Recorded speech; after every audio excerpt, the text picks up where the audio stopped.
La Croatie, c'est un pays de mer, de vent et de pierre. Ici, Nin, non loin de Split, est un petit village sur la mer.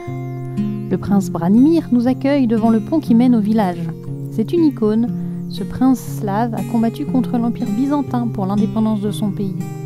C'est la première fois que la Croatie est reconnue comme un État. Nous sommes en 879. Tout est petit ici, les pierres, les rues et les églises.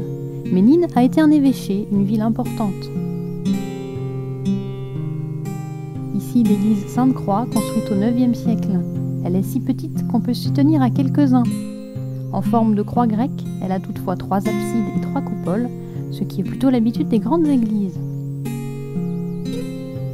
Tout autour, des vestiges romains, comme on en voit tant en Croatie, qui nous rappellent son passé glorieux, à côté de la ville de Zadar voisine. Dans ce pays, on marche dans des ruines romaines à tous les coins de rue.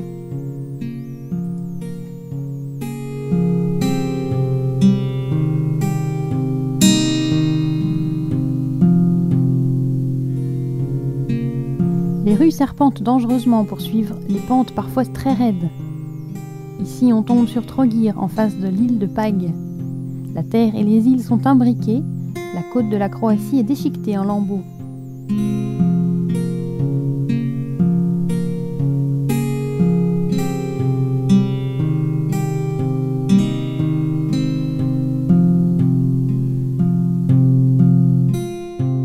Le centre historique de Trogir est charmant. Une muraille protège son cœur depuis la terre et contre la mer. D'abord comptoir grec, avant de devenir possession des Romains, la ville a dû se fortifier contre les attaques du nord, puis plus tard, en tant que possession vénitienne, elle a dû lutter contre les incursions turques. La cathédrale Saint-Laurent, magnifique édifice roman, est légalement sculptée. Les personnages du portail sont d'un réalisme touchant. Ici, les personnages soutiennent la voûte du portail. 2 jeunes à gauche et le plus ancien à droite qui grimacent et s'appuient sur sa canne, la cathédrale étant en effet bien lourde pour ses frêles épaules.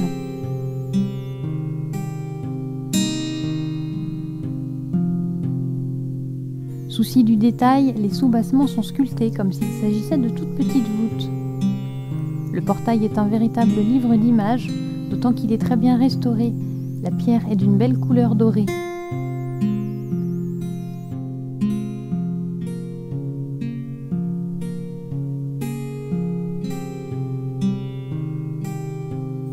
À l'intérieur des travaux de restauration en cours nous cachent certaines parties. La nef est encombrée.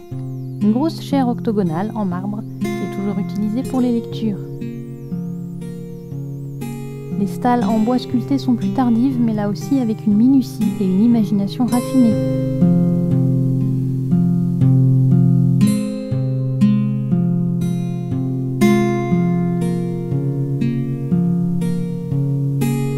Un très grand Christ en bois peint qui nous regarde depuis le milieu de la nef, comme ce qu'on peut voir dans la région d'Assise. Et enfin cette chapelle tout à fait différente est dédiée à Saint Jean de Trogir, évêque de la ville au XIIe siècle. Construite à la Renaissance, on voit dans cette chapelle l'influence de Venise.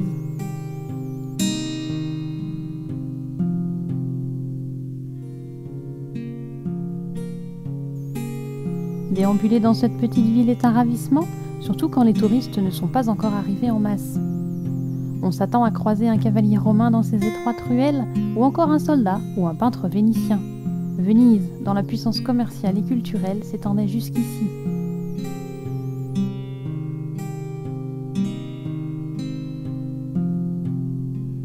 Désormais, le port de Trogir est bien pacifique. Des bateaux de riches étrangers sont amarrés en attendant l'été. Il permet de rallier les îles au large et elles sont très nombreuses.